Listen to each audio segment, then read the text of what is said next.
It's the Elsa Kurt Show with Clay Novak. Conservative views on world news. Brought to you by The Wellness Company. Prepare for the unexpected.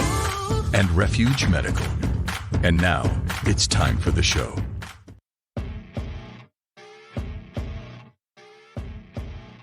Well, hey there. How are you? I'm good. How are you? I'm good.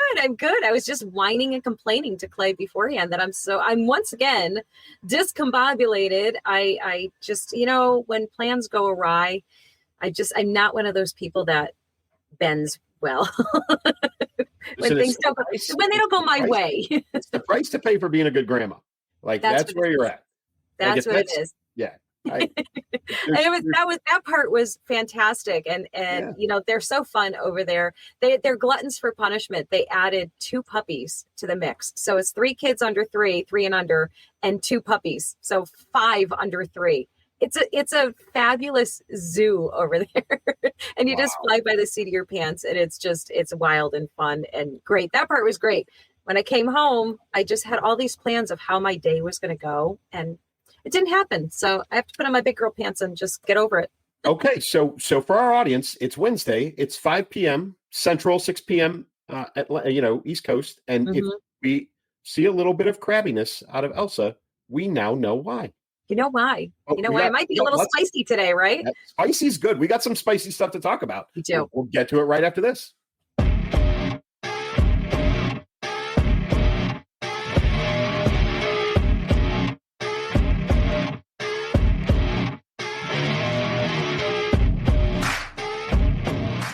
Oh my goodness. So, right off the bat, and, I know Clay and I both know that there's so much in the news cycle that it's actually so difficult to choose just a handful of things, because otherwise we'd be talking for hours. And I know we're fascinating. I know that we are, but I don't know if we can keep your attention that long, huh? Yeah, we could, it's a 24-hour news cycle, so things never stop. Yeah. We do this once a week, so things pile up. And this, this happened. The interview with Brett Baer and Vice President Harris happened last week, right after we recorded. Yes. This is, it's a little bit on the, taking it back off the shelf, but important to talk about. What did you think? Oh my goodness. Well, talk about hostile. We were just saying that I'm cranky, and I guess you could call me a little hostile today. Not towards you, of course, just in general. Wow, what a contentious, hostile attitude that she had. And it is important to talk about because, we have 14 days? I think we're at 14 days. Yeah. And it is so critically important to put the spotlight on the fact that this woman cannot handle anything that isn't scripted, that doesn't go her way, that isn't completely controlled by her and her handlers. And this is an amazing example of that, because this is a woman. You want to picture her, picture that. The way she behaved, the way she spoke in that interview. Picture her talking with world leaders who don't maybe have the same vision as she does, or as America does. She's just, I can't do it. I can't put those 2 things together. Her vision and America, no. But, that was a really good glimpse into how poorly she can handle confrontation. Questions that are challenging and difficult for her. And I think it's incredibly important to talk about how that interview went, right?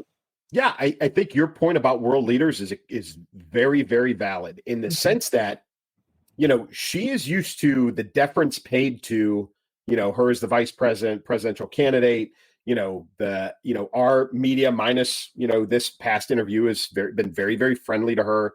I guess a little bit of challenge from 60 Minutes, but even that's been edited. We know that was a disaster. Yes. But her sitting in a room with Putin or with Netanyahu or any of those folks who have zero obligation to pay any deference to her whatsoever. Right. How is she going to handle it? Because Putin's no joke. And the current administration has pissed off Netanyahu to the point where he doesn't care either. Right? Yes. Yeah. So if he's going to, play in the big leagues and sit in a room with these folks who are not going to toss her softballs, they're not going to make things nice for her. Right. Is this how she's going to act? Yeah. Is she going to do the I am speaking thing? That's going to go over not well at all. You know? And firm diplomacy is one thing. right? Mhm. But she was defensive. Yeah. She was, like you said, it seemed cranky, but there's Mhm. also no exit for that, right? Right. For those that either heard in the beginning or even in the aftermath, I saw a great interview with Brett Baer actually, and he Mhm. kind of laid everything out. So she came from Yeah. an event beforehand. She showed up 15 minutes late. Yeah. They had cut the agreed upon 30-minute time to 25 minutes and then cut it to 20 minutes. Mhm. And then when she started to get amped up near the end and she started to get snarky and she started into the, bad attitude, whatever you want to call it, Right. four, not one, not two, four of her handlers were, when Brett Baer, if you watch the interview and he was like, they're telling me, I think that he Mhm. said, vehemently, or they're telling me, to cut it off, to end Mhm. the interview. That was not the network. That was her handlers. That right? was her Her handlers. team Yeah. was given the ceasefire, like, stop this thing right now. Right. So they're not going to be in the room to save her from another world leader.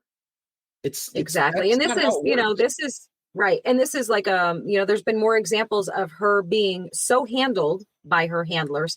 Now she's got somebody picking for her who to answer questions from.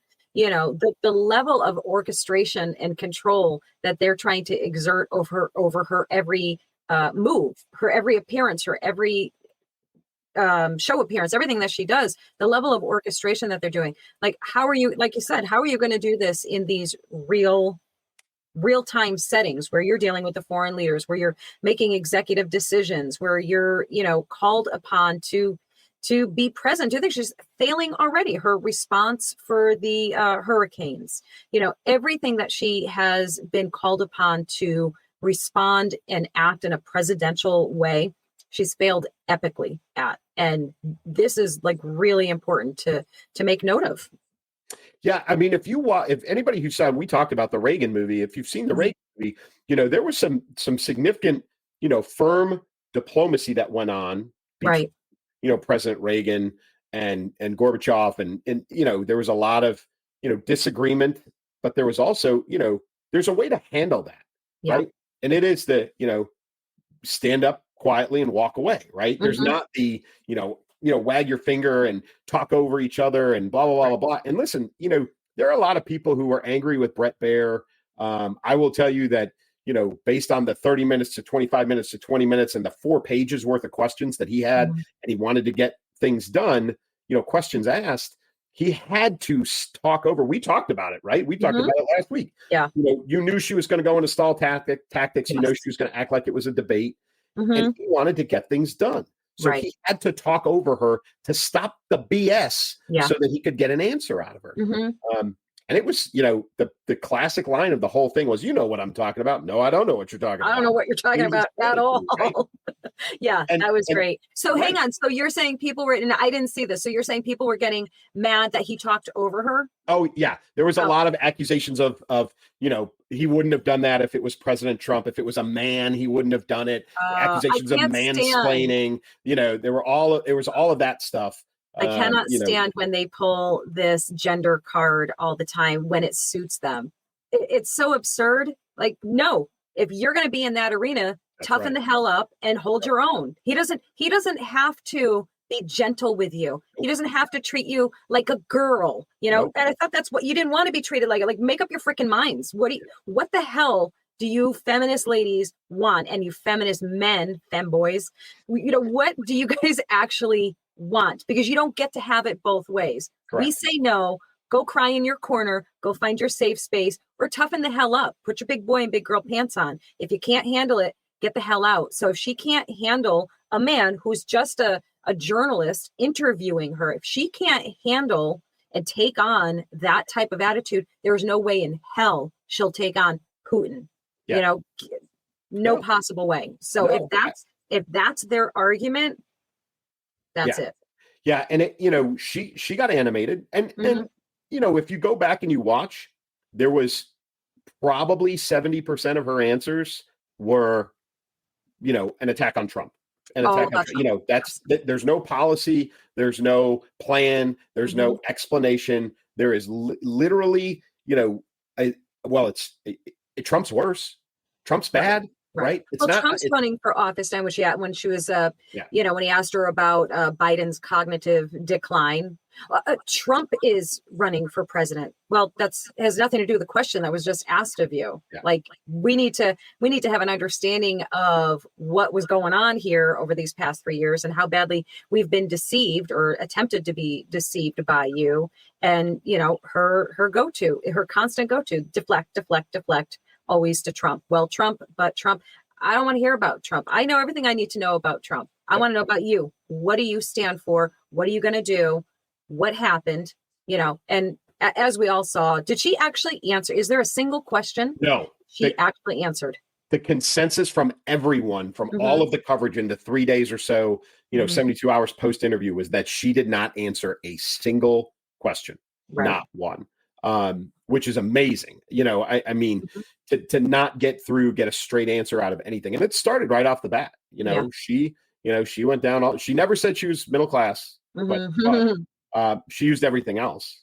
Every single catchphrase she had, in her pocket, she used all of them. And it was, as far as getting anything of value out of her, it was a complete waste. Yeah. It was an absolute waste. Yeah. And, and it really, I'm not thinking, I'm not silly enough to think that it did or it would, but it certainly should have opened some eyes who, were thinking positively of her. And that should have been a huge indicator for them. I mean, there's so many other things that should be indicators for them. And as I always tell you and tell our viewers and our listeners, I mean, I see it in my comments all the time. These, Kamala supporters, they think she did a great job. They think, she was right. They think she's wonderful. And I'm just in awe of this. Like, are they getting paid to troll conservative accounts? I mean, part of me thinks it is, because I can't imagine anyone with even a quarter of a brain in their head watching anything like this and going, no, that was great. Yeah, there are some people who are so biased and that they can't they can't be honest with themselves. Right. And listen, you and I have talked about this for months. There are a lot of things about President Trump and his policies that I like. Yep. There are things about President Trump and his personality that I don't like. Right. I wish we had a better option. Right. I think J.D. Vance is he is the future of this. Right. And I think a lot of us are much happier, much more impressed with him and his potential. But at the same time, on the left, right, that they can't make that honest assessment. So many of them cannot be honest with themselves about her lack of capability. I actually had a longtime friend of mine say that Kamala Harris is a brilliant woman. Brilliant. Like, that is so, if you have been paying attention at all in the last 4 years and you've come to that conclusion, you are lying to yourself. Yeah, you have to be. You don't have to like everything, but that's a lie. She is so far from brilliant. It's not even funny. So it's just that's a testament to where we're at right now with all of this. And, we're going to talk about some other stuff, but that interview, like you said, if that didn't open eyes for those folks that are even in somewhere in the middle, that interview didn't show you what you needed to know about her. I don't know what's gonna, truthfully. Right. And you could say for Trump, you may not like his answers. You may not like his response, but at least it's an actual response. At least he gives you an actual answer to the question that you actually asked. Maybe he goes off on a tangent, sure, but somewhere in there's always an answer. Yeah, and he'll stay with you the whole time. He doesn't give a 20-minute interview that he was supposed to show up for. If anything, he does the exact opposite. He arrives on time, if not early, and he almost always stays past his time so he can spend time with the people in the studios or whatever the venue is. He always makes extra time. He probably drives his own handlers insane with that because they're probably not on the best time schedule. I'm sure they know. I've said this before, as an aide for a multi-star, 3-star general, trying to keep, folks like that on a schedule is a challenge, right? I was lucky enough. I had a boss who, we had signals worked out, time to go, like we had things to do, but we also had a plan to prioritize before we went into stuff like this. But I can promise you his handlers, he drives them nuts. But exactly what you said, when he went on Gutfeld a couple of weeks ago, he stayed afterwards and did an entire interview with Titus. Yes, that was so right? wonderful. Unplanned, not on the Yes. schedule, right? He just did it. Yeah. And you're right, and that's him hmm as opposed to her. So, Yeah. it is very, very stark, the differences, and we see more and more of it every single day. Yeah.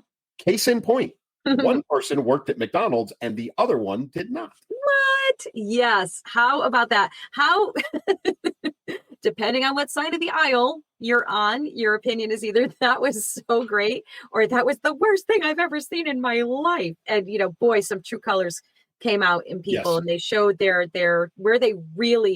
what they really think of working class Americans. Like, wow. Was that bad? But Trump's appearance at McDonald's, his time spent there, it was so great. You're an expert at this, huh? Yes. How long have you done this? How long have you been? I've been working now 10 plus. 10 plus. All different jobs. Yes. She doing a good job? Does an excellent job. She better, right? Does an excellent job. This is beautiful. Let's go. Oh, I see. Now I'm going to see that. Oh, that's your customer out there. Yes. Wow, it's pretty good. Okay, let's say. Do you believe this? Look at this guy. He's a MAGA guy all the way. Okay, so for his first order. Yeah. Well, that's a good-looking group. Hello, everybody. This is not a normal situation, is it? What a good-looking family. How did you produce those good-looking kids? Oh, they look like the what? They look like the what? How are you? Nice to meet you. Thank All you. right. People are going to cringe when I say this. I'm sorry, but I find him at times to be absolutely charming. And that was one of them. Sure. That was such a cute grandpa / dad thing going on there that it was charming. And the people that came through, and yes, who was it? Was it Newsweek? Who was it? Or CNN probably. Somebody's head blew off because they were so shocked to find out that this was a planned event, like a publicity event, and that it was very orchestrated, and the McDonald's was actually closed for the event, and that, everything was, wow, what a crazy thing to do when you have a presidential candidate who's had 2, if not 3, well, I think we're determined that it's 2 for sure, assassination attempts, that they would want to control the environment. How weird, so weird that they would not want just any random person pulling up to a drive-through where he's standing. Yeah, I mean, come on, the things they come out with. Yeah. No, so, yes, it was closed. Yes, it was planned. So the if you don't know about President Trump and his relationship with McDonald's, that is on his plane on Trump Force One every time before they take off. All the press corps, everybody that's traveling with him, they get a McDonald's meal. That's the in-flight food every single time. Right. Yep. So he is a McDonald's fan, like Bill Clinton was a McDonald's fan. Yes. And the McDonald's he went to is owned by a friend of his. So I didn't realize that, actually. I didn't even know that. Yeah. So that was how that was coordinated, right? And he's a businessman. Like, you think he doesn't know somebody that owns 2 or 3 or 4 McDonald's? Come on. Right. So yeah. they shut it down, right? Yep. Who at McDonald's wouldn't want this? Right. And so he went in there and he worked. He worked, the drive-through. He was, cooking fries. He was doing all the things. But yeah, of course they controlled the environment. Of course they did. Right. It's just such a silly, nitpicky thing. The nitpicking crap that came out of this, I don't know who the newscaster was, and I'm not a fan of Jesse Waters on Fox. It's just, his style is not something I enjoy. But sure. I saw a clip of him going after a newscaster who was reporting on President Trump at McDonald's and said, there were reports that President Trump bought the meals for a couple of the people through the drive-through, and essentially what he said was, I think that may be a cause for investigation for voter bribery or something to that effect. And then the guy made a comment about the fact that President Trump was cooking fries without a hairnet, I might add. And it was, even Jesse Waters was like, he pulled the JD Vance card. He goes, "Are you listening to yourself? Good. You hear yourself? You even hear how ridiculous you sound." But that was the road that so many people went down, was to go so weak and low, and this is him, right? This is what he does. Yeah, he is. It is the catchphrase. It's what we, many people, including myself, have been saying for many years now. He is the people's president. He gets out there with the people everywhere he goes. And, again, love him, hate him. I don't think anybody's indifferent. It's either one or the other. Yeah. But you cannot deny the fact that he is out there every single day talking with people, meeting with people, hugging people, letting them hug him, just being in the mix with people. And then you have her in these ultra controlled environments where nobody can get to her. And if they do, it's because they're part of their little team, and they're staging it. I mean, let's talk about, what was it? The white dudes for Kamala or something that it's so skeevy. And it turns out they're all actors, they weren't even, so stupid. Yeah. So you want to make those comparisons, go ahead, knock yourself out. But I'm going to take the guy that's out there for real, talking with people and, hearing their stories. I don't understand too, because the Harris Walls campaign came out and made claims that President Trump is exhausted, that he's tired, that he's skipping events, that he's this and he's that. And I was like, that guy's doing like 4 or 5 in-person things a day. A day. Yes. Right? He takes Sunday off and he goes, it's not like he goes home and sleeps. He goes and golfs. He puts in 18 holes, Yes. And that guy is tireless. Right. And she's the one who's ducking it. Right. She's doing one thing a day, 2 things a day, maybe. Right. Yeah, maybe. I know that they're grasping at straws. They've asked for cognitive testing on President Trump. They've asked for his health records. They asked for, like all the things that everybody's been saying about Biden for the last 8 plus, at least 4 years. Right. Yeah. Now they're the same people who are saying, oh, no, are now flipping it over and asking the same questions about President Trump, who clearly is not hiding in his basement. Not even for a second. That man is, I don't even know how he does it. I'm so tired just like thinking about his schedule. Like I can't even imagine being on that kind of schedule. There's no way. I know I couldn't do it. I know I couldn't. And Melania says he doesn't sleep. No. It's like he's 4 hours tops and that's it. And he's up and he's moving. It's just the way he's wired. Yeah. So, and I as somebody who lived a life like that for a long time, it does, you can do it. It does eventually catch up to you, but that guy's a machine. I'm super impressed with his stamina, physical and mental staminas at any age, let alone he's in his mid to late 70s. It's phenomenal. The guy is incredible. So they are grasping at straws and attacking him for working at McDonald's. By the way, did you see the lines and like people that were just everywhere? Everywhere, yes. Oh, it's incredible, just incredible. And the memes, I even made one too. Did I put it up here? The memes that came from his putting his hand out the drive-through window and all that. It was just so awesome. Yeah, here's mine. Yeah, see ya. Right. Bye-bye. Go now. I thought, I think your point about this is who he is, but yes, it was staged, and of course it was staged. But that's not new, right? People want to make this sound like, it's some sort of blasphemous thing that he's done. Right. Think back 4 years ago to the last election. Think about all the things that President Biden didn't do. Right.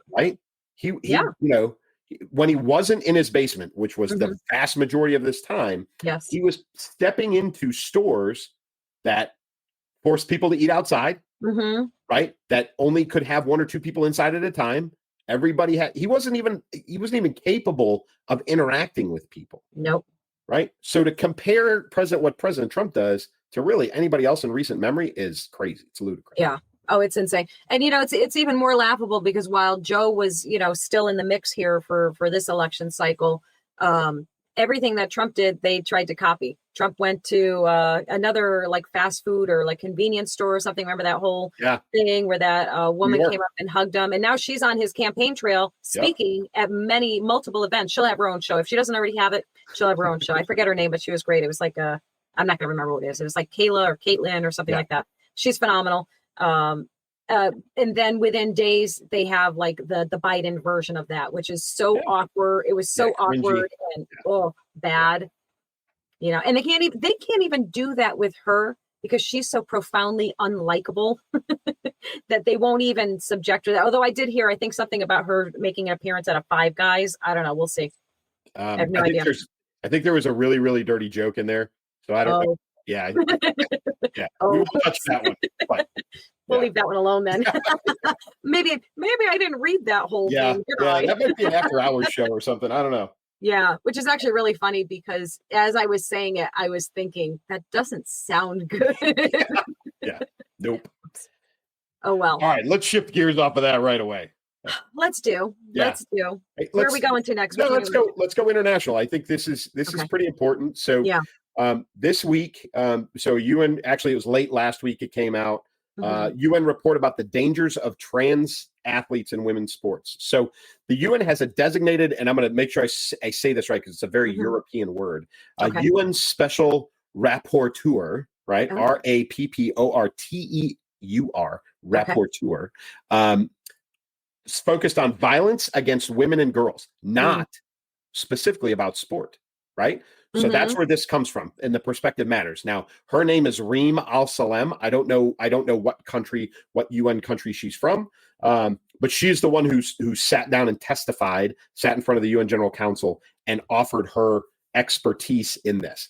And where she sits on this is exactly where most of us sit. Right. She went so far as to say that the U.S. specifically and the Western countries who are in this of the same vein, specifically, I think she was referring to Canada and some of the Western European countries, allowing trans athletes to compete against women is a danger to women globally, right? I mean, it feels like common sense. It's amazing that it has to be said out loud in this arena, but yeah. So this is now the United Nations saying this, right? This is a United Nations representative saying this to the UN General Council. So this is a blast against the U.S. This is a blast against the Western European nations that are of the same mindset. And what she said was, this is, again, common sense and the things that we've been saying. This takes away opportunities for women and girls to compete. It takes away notoriety. It takes away financial gain. It takes away scholarship and education opportunities. It's all the things that our Title IX, and she actually mentioned the United States Title IX. It's all the things that our Title IX was designed to provide for women, right? And she said the opportunities, all of that is already going away because we are allowing trans athletes to compete against women. And her solution is and was a separate category, which again has been brought up since the beginning of this argument and discussion. Right. If you absolutely. And everybody's fine with that idea. Like, go for it. Do it. Like, that's wonderful. I think they should have their whole own thing. I mean, that's, and whoever it wants to watch that, you watch it and participate in it and do all the things, but you have your own lane. You would think they'd be happy about that. Now you've got your own special lane. That's all for you. I mean, that should be a wonderful thing, right? If you're legitimate and, truly love your sport or whatever it is that you're doing and want to compete in a fair manner and not just, go for the easy mark or the easy win, which is what it certainly seems to be the case. In a lot of cases. Yeah. Right.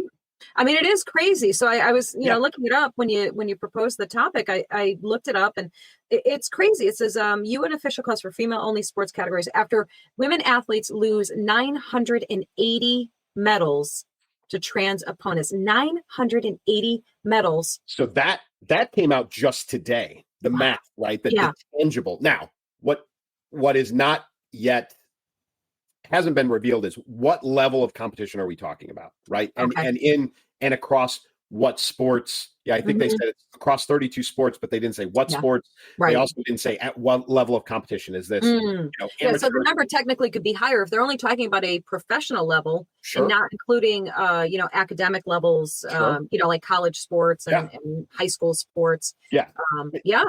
But they took the time to track this down and add this up. Yeah. And it's a number that's large enough to catch people's attention. So that came out today.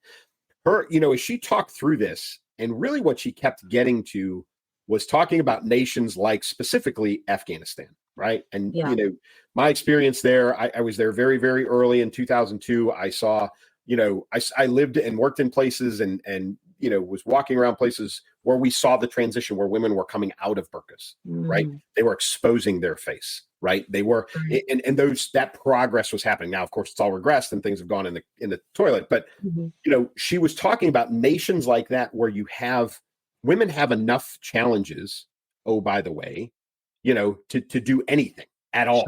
And now you're taking away even more opportunities for them to, one, distinguish themselves as women, two, to have any success in their life of any kind, and now you're giving people who oppress women more opportunities to oppress women. Yes. It's so she's looking at it from a poli-sci, political science kind of point of view, and really from the terms, or in the terms of violence against women and children, and not necessarily from specifically sport point of view. But this is pretty damning against the entire effort for trans athletes competing in women's sports. Right. Because, oh, by the way, have you seen a woman transitioning to a man trying to compete in men's sports? Right. I still haven't seen one. No, I haven't either. And I'll be fair enough to say that I'm sure there's been a couple few. I'm sure there's been a couple few, but not anywhere near the numbers that it is for the reverse, for the other way around. Yeah, it's crazy. And you can't help but see it as a deliberate attempt of many things. One, to diminish the accomplishments of women, female athletes in this particular case we're talking about. And again, I said it earlier, easy mark. Like, here you are, you have, the height advantage, the strength advantage, the speed advantage in, I don't know what the percentage would be, but, probably close enough to 100%. There's going to be exceptions to that rule where there's certainly women who are physically stronger than certain men, but those certain men aren't trying to get into the sports that those certain women are participating in. So, this is very, it's obvious to anyone who is willing to see it for what it is. And she did bring up the safe spaces, the locker rooms, the bathrooms, that she is concerned about that as well. Like, that is in this study that she put out, or the report she put out. So she didn't, it's again, this is about violence against women and children, and she's taking the entirety of this situation into account. Right. Somewhat related to this, do you golf at all? Have you ever golfed? I don't know. Okay. I swung once and missed, and that was the end of it. Well, of course, you've got different sets of tees, right? They do have what's known as ladies' tees. Yep. Right. They're closer. The holes are shorter, and it's a long-standing statement about the physical ability. There is a professional trans golfer who, male transitioning to female, who has backed away, has come out and said, after a lot of thought and a lot of experience in a lot of tournaments, it's not fair. Wow. It's not fair. And really has backed away from playing professional golf in the women's arena. Wow.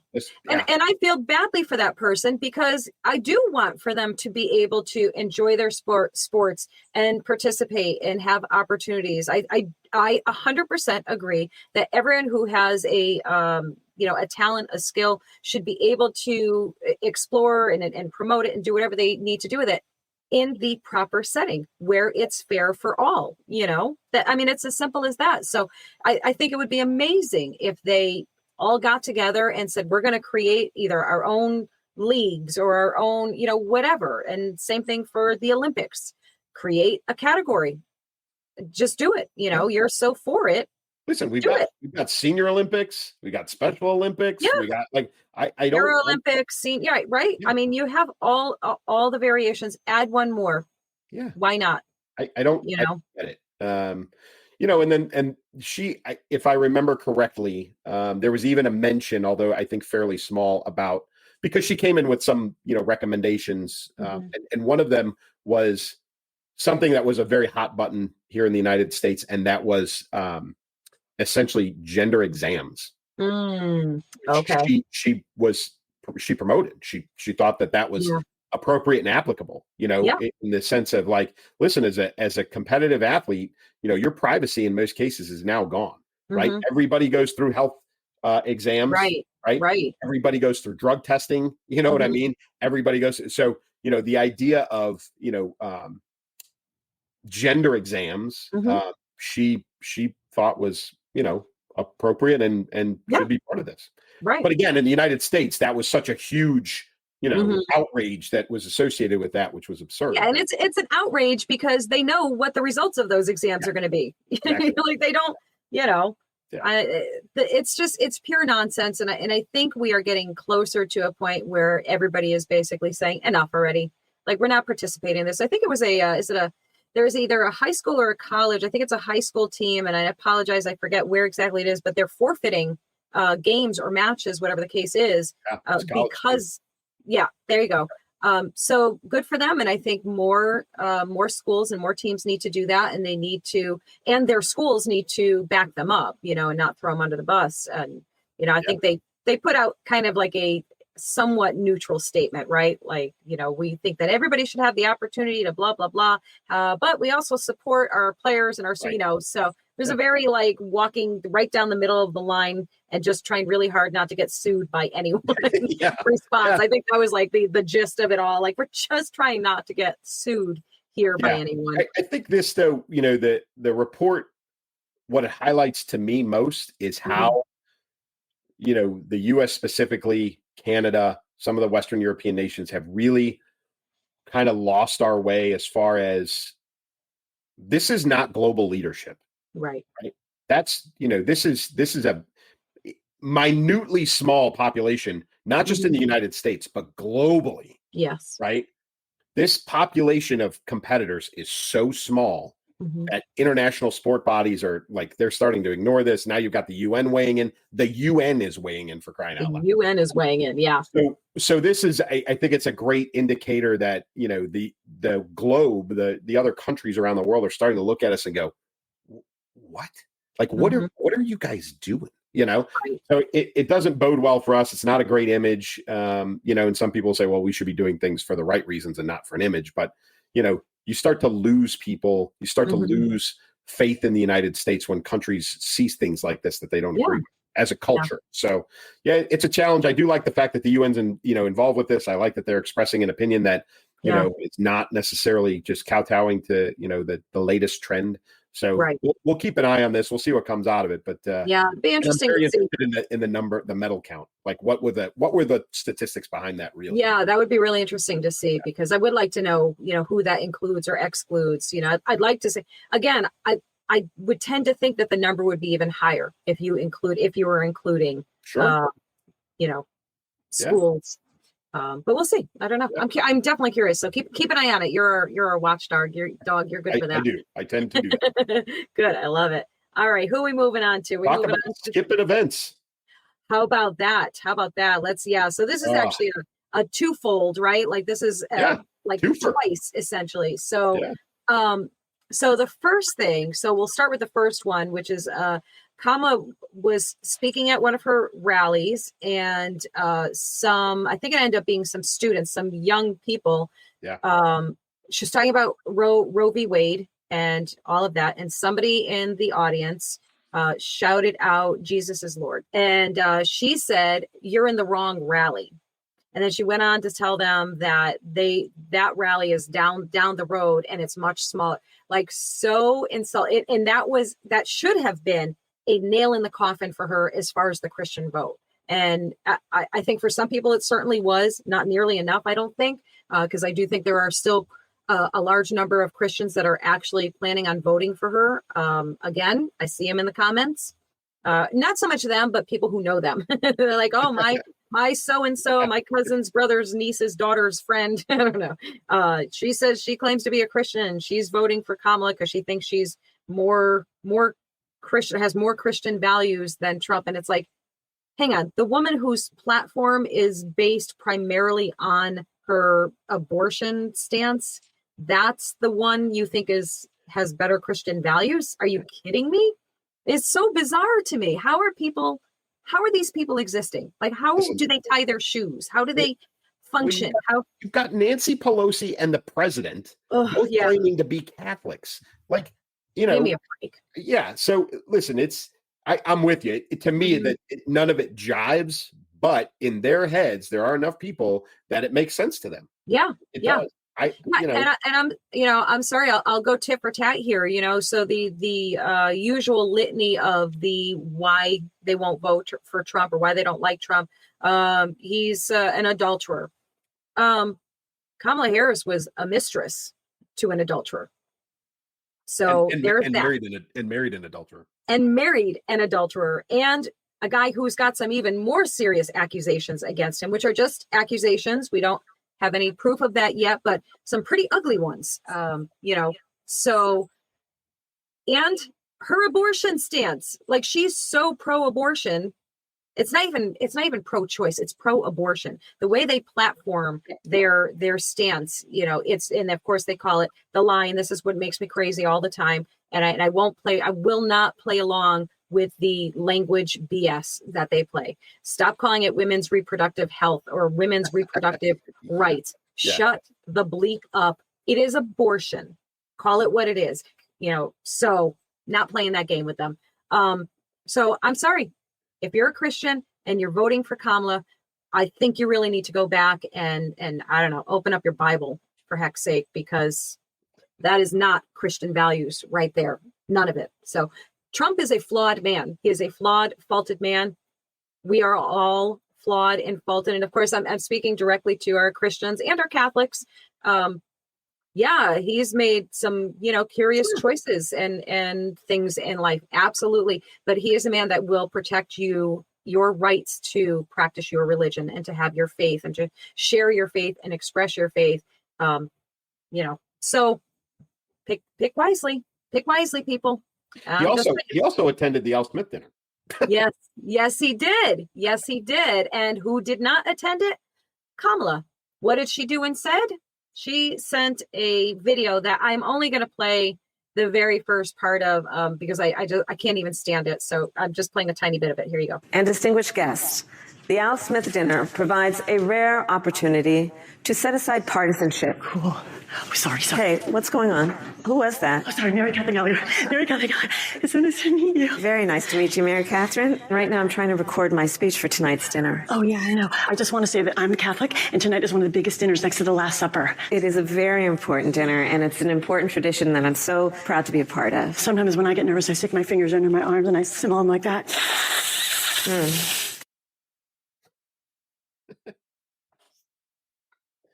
I used to love Saturday Night Live, and I actually even used to love that skit. I found Molly Shannon to be very funny. Yeah. I don't so much anymore, like really any of them, I don't think. So let's, so mockery of Christians part 2, really. So to do that skit, to send that skit in and think that that was a good idea, to compare a comedy roast charity dinner to the Last Supper, kind of a slap. Like, that's funny to Christians, Catholics. Listen, if she was standing there and delivering that stuff, right, as a willing participant, right, Sure. like President Trump did, Right. If she was standing there and making those kinds of jokes, in the face and in front of, and have the guts to do it in front of all of those Catholics, totally different. Right. At least it would have a little. Well, she free cred. One, we talked about this before. Can't do anything without a teleprompter. Right. There was a rule: no teleprompters. Right. Yep. Can't have it. So she can't do it. She's not funny. No. Right. And nope, not at all. She didn't have the guts to stand in there and take, not just dish it out, but she couldn't take the shots. Right. Chuck Schumer took shots. Yeah. From President Trump, which were hilarious, by the way. And even Schumer laughed. Yes. Right? Yeah. He may have been seething inside, but you put on the face. Right. You do the things. You show up. Like, is she going to bow out of the press corps dinner if she becomes president? Right. You know, the one that they go to and they all get roasted and, is she not going to do that? What's going to happen? Like, is she going to, I know she just had Molly Shannon and they were doing a Saturday Night Live thing, but listen, Saturday Night Live is, and you're right. I haven't been a fan for a long time. I do like the news, how those guys write jokes. They're for always each other good. and make them I agree. Like, that's funny. But there has been a turn. Like, she's taken, there's been some folks taking some shots at her on Saturday Night Live.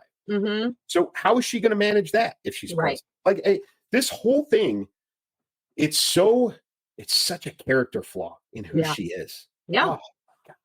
Because, all of the things that she'll get roasted on are things that she genuinely cannot answer. And I don't even know if they would be brave enough to, make light or make fun about the, is she Black or Indian controversy, you know, but those are, I mean, a roast is a roast. So you go some pretty uncomfortable places with those things. And she would never in a million years be able to handle that, you know, and I think that was part of the decision-making process, that like her handlers and her even know that she can't do it. She can't hang. She can't, like you said, she can't go without a script, without the teleprompter telling her exactly what to say. And we've seen that enough times to know that that is an absolute fact. The minute she's asked a question where there is no script and no teleprompter to tell her what to say, she just fumbles and bumbles and, you know, does those incredibly bad word salads that, you know, say nothing. Community banks are in the community, you know.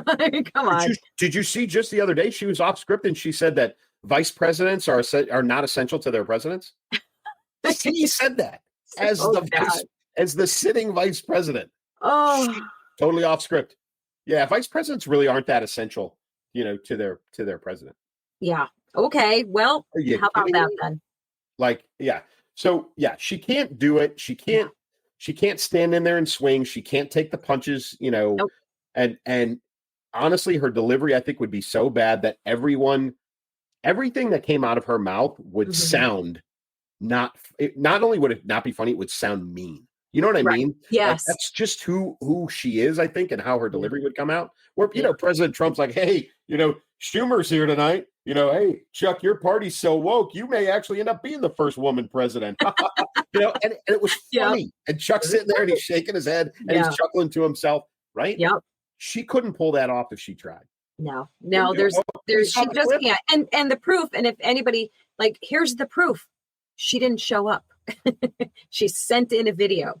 Nothing says I can't hang more than that. You know, and what the was video was cringe. The video is super cringe too. Oh, it's like, so cringe. It's so bad. It's so awkward. It's as bad as her fake Obama call, you know, they did when, like, oh, they're all so bad. Or there was another one too that she did with some other actress. Like, that's all she can do. Highly scripted, highly edited, you know, and even those, they probably had to do like 50 takes for her to like seem vaguely likable. Yeah. Oh, yeah. Yeah. You know, again, I know I'm a broken record, guys. We got 14 days. Is that what you want in office? Is that what you want running this country? Years. Yeah. 4 years. For 4 freaking years. You want that woman cackling in your face, giving you word salads, never speaking, you know, candidly or off a teleprompter, only associating with celebrities. I mean, literally, that's all she does. Makes all her appearances. Oh, and then there's the other thing that she wimped out on, Joe Rogan, the Joe Rogan experience. Yep. There was the rumor that she was going to go on there. And, you know, that I'm sure that was maybe just that, like somebody floated it out there. He put an open invitation out to both of them. President Trump is doing it. He's doing his show this Friday. Yep. And she has said absolutely not, because she can't hang. She can't hang. She can't do it. No, instead she'll go on, you know, call her daddy, which is, you know, she's supposed to be doing a town hall tonight. Again, today's Wednesday. Anderson Cooper, again, throw the softballs to her, right? Yeah, exactly. And I can promise you that everybody in her town hall audience who asks a question will be highly vetted. She'll know what the questions are. Like, it'll be just like everything else. Yeah, absolutely. Yeah. Just like the one she just did with who was that? Maria Shriver, right? Yeah, Shriver. Yeah, same thing. Yeah. Yeah, super cringy. Same thing. Wouldn't let, you know, anyone ask questions that were not pre-planned and prepared. Yep. So, and that's, you know, it's par for the course. It is. You know, you know, are we going to see an October surprise? We're running out of October. Running out of it. We're almost at the end. Right. But this, right, we're gonna get this last one in here. Yes. You know, this is a bit of a bombshell. Yeah. So we all know, you know, if you're tracking any of this, that, you know, Fani Willis, the district attorney, you know, for Fulton County, Georgia, which is Atlanta, you know, is you know, they filed suit against President Trump for election interference and all that stuff from 4 friggin' years ago. And the attorney that she assigned to the case, she was having a inappropriate adult relationship with. Yes. Right? Yes. Yep. Yeah. Nathan Wade. So he's a Georgia lawyer chosen by Fulton County DA, by her, his former lover, to prosecute Donald Trump. So So the records show that he had extensive communications with the Biden-Harris White House, the J6 committee, and other DC officials. He billed the Fulton County office for meetings with the White House and the January 6th committee, which he probably shouldn't have done in light of what's going on now. But he claimed that he couldn't remember the details of the many meetings during his congressional testimony. So lots of stuff that he's now coming out and saying, oh yeah, no, now I remember, so he's spilling the tea now. Basically, he admitted to the relationship with her that began before she hired him. So that contradicts his previous statements that were under oath. So is anything going to happen with that?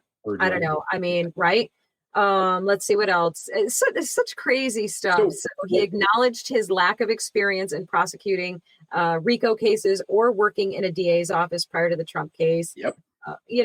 All of these things. So now, of course, it all comes out. All of the things, I saw people, I think I posted something about this the other day, and people are like, yeah, no surprise. Well, no, it's not a surprise that all of that went on, because we were saying that already back then. That was already coming to light, but they weren't, they were denying it, of course. And now, something obviously must have happened. Maybe he got some kind of deal or something that he's like, yeah, all right, I'll spill the tea. I'll admit to all the stuff and things, as long as you don't come after me, more than likely, right? Oh, yeah. He for sure cut a deal. And so here's the angle of this that kind of hit me in the face today was, you said it, where they found evidence that he made these visits. Mm-hmm. They were in his records. They were in the records of his law firm, right? Why were they not in the records of the Justice Department?